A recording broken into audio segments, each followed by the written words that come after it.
मणिपुर में हालात खराब होते हैं, कोई जवाबदेही नहीं। पहलगाम में आतंकवादी हमला हो जाता है, बैसरण घाटी से रहस्यमय तरीके से सिक्योरिटी फोर्सेस को हटा दिया जाता है, देश के गृह मंत्री का कोई जवाब नहीं, कोई जवाबदेही नहीं। और यहां पर इस तस्वीर के जरिए राहुल गांधी पर हमला साधा जा रहा है। इससे घटिया सोच क्या हो सकती है? और यह कोई ट्रोल नहीं है, यह सरकार में मंत्री हैं, इस तरह की घटिया हरकत ये कर रहे हैं। आम आदमी पार्टी सवाल पूछ रही है कि आखिर कहां है प्रधानमंत्री, कहां है गृह मंत्री? संजय सिंह। देखिए, गतिरोध बनाने का काम खुद सरकार कर रही है। विपक्ष से हर दिन सवाल किया जाता है, आप रांची क्यों नहीं गए? गृह मंत्री जी से सवाल नहीं किया जाता कि आप संसद में आते हैं, सदन क्यों नहीं गए? प्रधानमंत्री जी सदन में आते नहीं। तो लोकतंत्र के सबसे बड़े मंदिर का इस प्रकार से अपमान करना कि विपक्ष की बातों पे पार्लियामेंट में आए, माफी मांगे। 20 जुलाई को जो लाठीचार्ज हुआ था उसके लिए उनके इंस्ट्रक्शंस पर ही पैलेट गन्स चलाई गई थी, उनके इंस्ट्रक्शंस पर ही जो टीयर गैसेस थी उनके इंस्ट्रक्शंस पर ही चलाई गई थी। अब अभिजीत दीपके कह रहे हैं कि अगर 13 तारीख यानी जो आखिरी दिन है संसद का, अगर 13 तारीख तक मिस्टर अमित शाह माफी नहीं मांगते हैं तो फिर आंदोलन होगा। ये तैयारी हो रही है।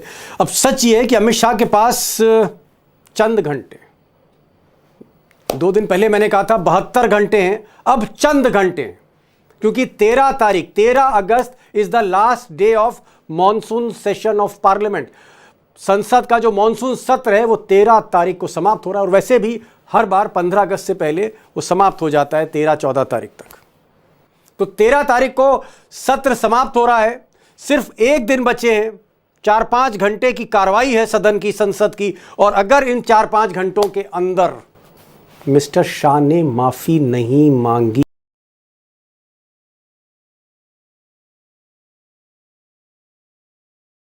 नाम से बिल है, किसी कारण वो एब्सेंट है तो चलेगा। ये रोज का यही धंधा हो गया। आप बुलाइए उसको,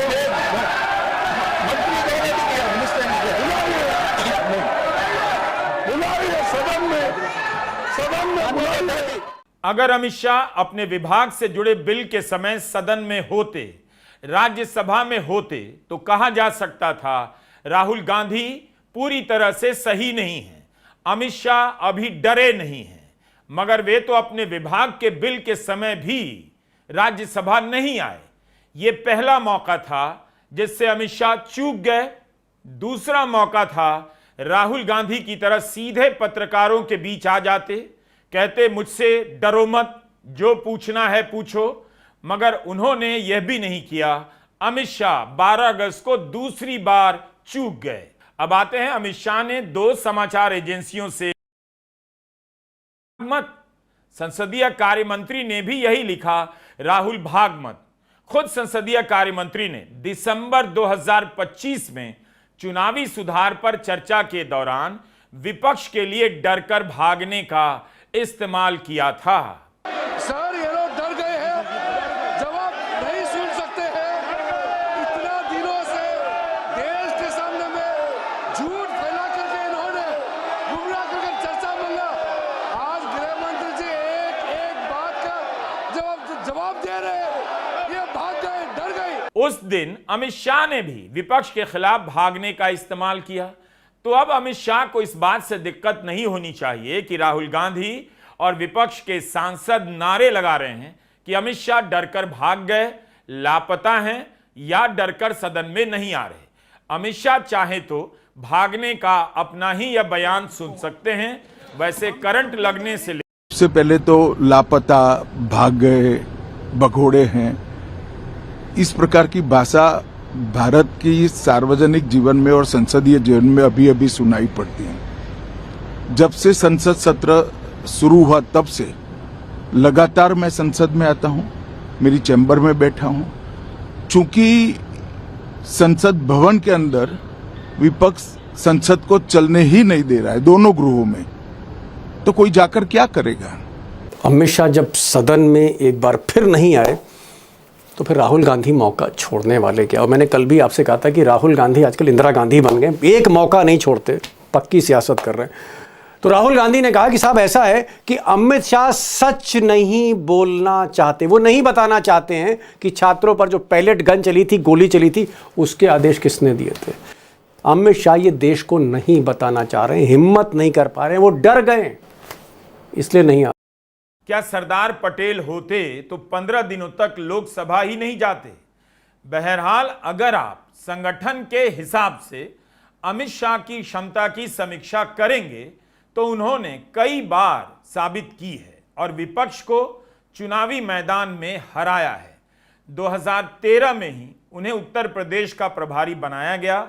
2014 में बीजेपी को लोकसभा में यूपी से बहुत ज्यादा सीटें आईं। 2017 के यूपी चुनाव में प्रचंड बहुमत मिला। अमित शाह की संगठन क्षमता साबित हुई। ऐसे कुछ और चुनाव में बीजेपी की जीत का क्रेडिट आप अमित शाह को दे सकते हैं, लेकिन क्या आप अब भी बीजेपी की जीत का पूरा क्रेडिट अमित शाह को दे सकते हैं? ध्यान से सुनिएगा, मेरे हिसाब से यह सवाल बेहद दिलचस्प है। भारतीय राजनीति चाणक्य सम्मानीय अमित शाह जी स्वागत से लगता है निकलने में कई साल लगे हैं। उनकी सांसदी चली गई, उनका मकान खाली करवा दिया गया, उन्होंने परवाह नहीं की। ईडी ने बुलाकर कई घंटों तक पूछताछ की, उनकी पार्टी तोड़ ली गई, राज्यों में सरकारें गिरा दी गईं। राहुल उससे भी नहीं डरे। राहुल को कई बार डराया गया, लगता है ज्यादा डरा दिया गया, इसलिए राहुल गांधी उस डर से अब बाहर निकल आए हैं। डरो मत का पोस्टर बदल गया है, नया पोस्टर आ गया है। अमित शाह का गुब्बारा फट गया है। राहुल ने उस डर का नाम ले लिया है। राहुल गांधी यही बताना चाह रहे हैं कि जिस व्यक्ति को इतना शक्तिशाली बताया जाता है, दिलेर कहा जाता है, वही व्यक्ति 20 जुलाई की हिंसा के बाद से लोकसभा में आकर दिल्ली पुलिस की भूमिका पर जवाब नहीं दे पा रहा है। शुरू में मुझे भी लगा था कि अमित शाह किसी रणनीति पर काम कर रहे हैं और 1-2 दिनों में सदन में आएंगे। विपक्ष अमित शाह रोज संसद आ रहे हैं। कभी आपने देखा कोई वीडियो कि कैमरे उनकी कार के पीछे दौड़ रहे हैं, पत्रकार माइक लेकर उनसे सवाल पूछ रहे हैं? अगर पत्रकार ऐसा कर पाते तो अमित शाह रोज संसद नहीं आते, और आते तो पत्रकारों के बीच से सामान्य रूप से निकल नहीं पाते। पत्रकारों के भीतर जो डर बैठ गया है उसे केवल और केवल अमित शाह ही निकाल सकते हैं, राहुल गांधी नहीं। अमित शाह राहुल गांधी की तरह उनके बीच आकर कह सकते हैं कि पूछो जो पूछना है। जैसे राहुल से पूछते हो उसी तरह मुझसे मणिपुर से लेकर जम्मू कश्मीर के राज्य का दर्जा और अरुणाचल प्रदेश और चीन को लेकर किसी भी चीज के बारे में पूछ सकते हो। गोदी मीडिया अमित शाह के पास खुद नहीं जा सकता है। कोई पत्रकार अमित शाह के पीछे माइक लेकर नहीं दौड़ सकता है। पत्रकार जी हाँ दोस्तों, आपका स्वागत करते हैं आपके प्यारे यूट्यूब चैनल में।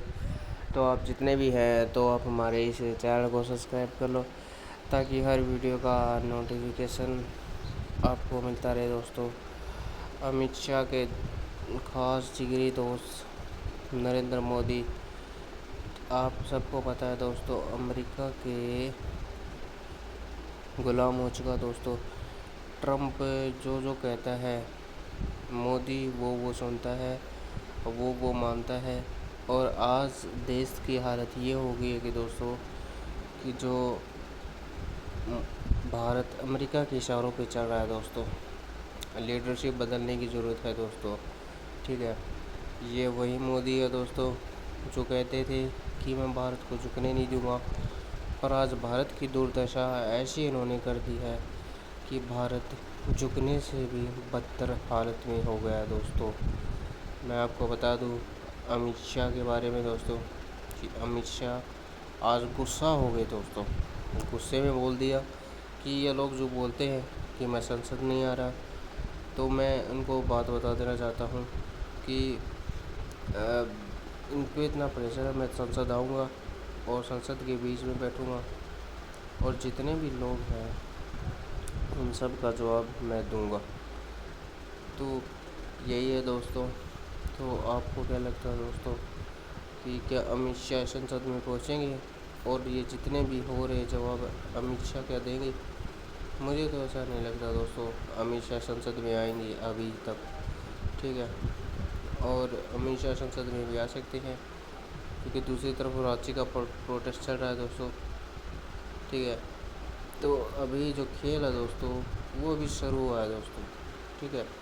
तो अब देखते हैं खेल आगे कहाँ तक जाएगा, ठीक है।